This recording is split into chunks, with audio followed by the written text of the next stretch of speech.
Assalamualaikum warahmatullahi wabarakatuh. Kembali lagi ke my YouTube channel YouTube yang membahas mengenai tentang dunia pertanian maupun dunia peternakan.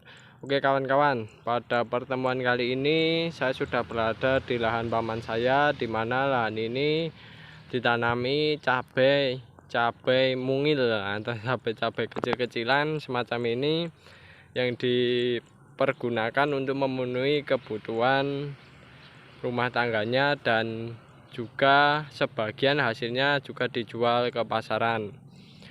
Oke kawan-kawan, dalam pertemuan ini saya akan membahas mengenai tentang budidaya tanaman cabai paman saya ini. Jadi dalam proses budidayanya itu diawali mulai dari pembibitan.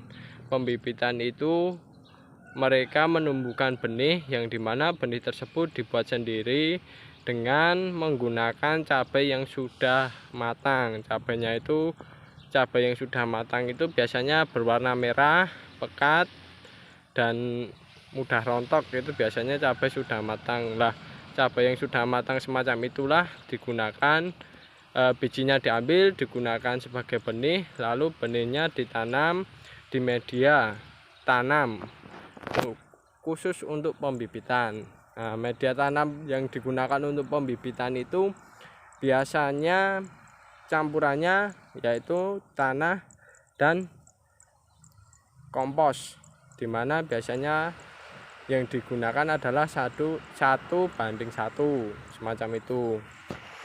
Nah, benih cabai itu ditanam di media pembibitan tersebut, lalu ditumbuhkan dengan proses penyiraman secara rutin hingga usianya kurang lebih 1 bulan. Biasanya usia 1 bulan itu benih yang tumbuh menjadi bibit itu sudah mengeluarkan daun. Beberapa helai daun sudah keluar, yang jelas lebih dari 2 maupun 3 helai daun. Itu sudah jelas jumlahnya lebih dari itu, lalu digunakan sebagai bibit dari tanaman cabai. Nah, bibit tanaman cabai itu ditanam di lahan persawahan ini kawan-kawan, dari ujung sini hingga ujung sana. Nah, pada proses penanaman ini lahannya itu pertama-tama diolah dulu dengan menggunakan pupuk kandang dan tanah yang ada di sawah ini kawan-kawan. Nah, pupuk kandang yang digunakan adalah pupuk kotoran kambing. Itu dilubangi, baru dicampur dengan tanah dan ditanami bibit dari tanaman cabai ini kawan-kawan, semacam itu. Setelah itu baru proses perawatannya, dimana pada perawatan tanaman cabai ini yaitu dilakukan proses yang pertama adalah penyiraman. Penyiraman dilakukan setiap pagi dan setiap sore sesuai dengan kondisi tanahnya. Jadi jika tanah itu kering, maka kita perlu penyiraman. Kalau tanah itu basah dan masih sesuai dengan kondisi tanamannya, ya kita tidak perlu penyiraman. Contohnya musim kayak gini kawan-kawan, musim kemarau perlu penyiraman setiap pagi dan setiap sore. Itu perawatan untuk penyiramannya.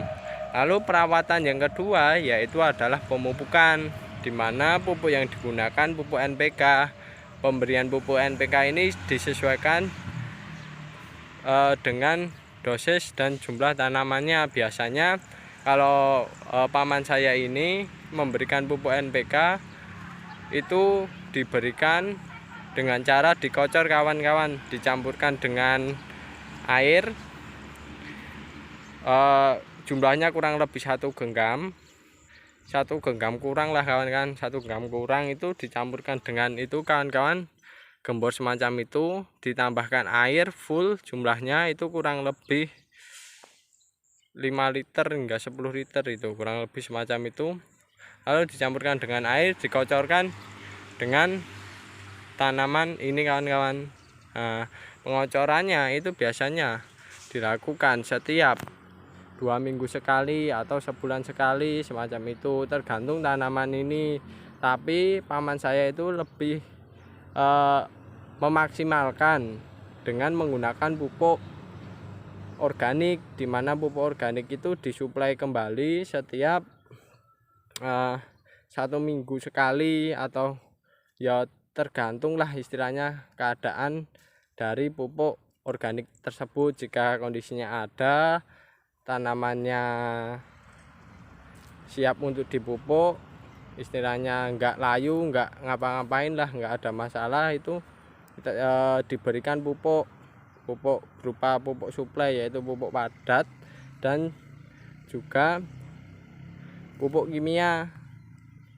Nah, pupuk kimianya itu ketika diberikan, tanaman itu memiliki pertumbuhan yang cukup lambat dan produktivitas yang cukup melambat semacam itu kawan-kawan. Lalu setelah pemupukan, barulah penanganan mengenai tentang gulma dan hama serta penyakit. Kalau di lahan ini itu mengenai gulmanya, itu biasanya di bagian bawahnya ini ditutupi dengan menggunakan mulsa organik. Mulsa organiknya didapat dari istilahnya damen itu batang padi semacam itu, dan rerumputan-rumputan yang sudah kering. Nah, kayak gini kawan-kawan. Nah, ditutupi damen sehingga nantinya ketika ada proses penutupan semacam ini, gulmanya pertumbuhannya tidak terlalu maksimal di bagian tanaman tersebut. Kalau untuk masalah hama dan penyakitnya itu jarang tanaman ini dikendalikan. Istilahnya disemprot dengan menggunakan herbisida itu jarang, karena takutnya efek obatnya itu berpengaruh pada yang mengkonsumsi, sehingga tanaman ini tidak pernah namanya disemprot dengan menggunakan herbisida, hanya saja pemupukan, pengendalian gulma dan penyiraman. Yang jelas pengendalian gulmanya semacam ini, pemupukannya disuplai dengan menggunakan pupuk organik dalam bentuk padat, diberikan setiap tanaman. Dan biasanya kalau sudah mulai tanamannya istilahnya pertumbuhannya terkendala, itu biasanya baru disuplai dengan menggunakan pupuk kimia berupa pupuk NPK semacam itu. Lalu kawan-kawan, setelah proses perawatan itu berlanjut, selang waktu kurang lebih 2 bulan hingga 3 bulan, itu biasanya tanaman ini sudah mulai tumbuh buah-buah dan buah-buah cabai, maksudnya tumbuh cabai itu. Lalu dilanjutkan dengan proses pemanenan, di mana proses pemanenan itu biasanya yang diambil adalah cabai yang berwarna merah. Saya berikan contoh cabainya semacam ini kawan-kawan. Nah, berwarna merah dan semburat lah, berwarna merah semacam ini dan semburat keoren-orenan. Nih, kayak ini kan semburat kan. Nah, kayak gini kan. Ini kan belum full merah. Ini sudah nantinya sudah dipanen semacam itu. Nah,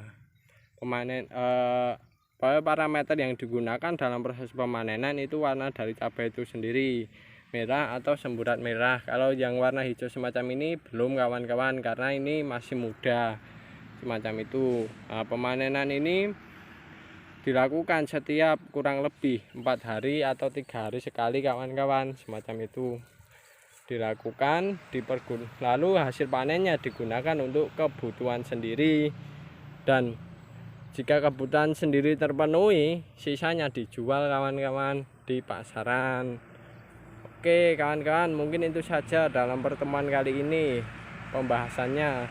Yang jelas jika ada kekurangan maupun kesalahan kawan-kawan mohon dimaafkan dan jangan diambil atau jangan dipergunakan. Yang jelas kawan-kawan bisa mengambil sisi positifnya. Semoga video ini bermanfaat. Jika ada pertanyaan atau saran bisa kawan-kawan tuliskan di kolom komentar. Dan jika kawan-kawan suka dengan video ini, dengan channel ini bisa dukung dengan tekan tombol subscribe-nya di pojok kanan bawah hingga berwarna abu-abu semacam itu, atau biasanya kalau sudah mengklik bertuliskan unsubscribe. Wah, oke kawan-kawan, mungkin itu saja yang jelas. Ini video yang bisa saya sampaikan, kurang lebihnya saya mohon maaf. Wassalamualaikum warahmatullahi wabarakatuh. Sekian, terima kasih.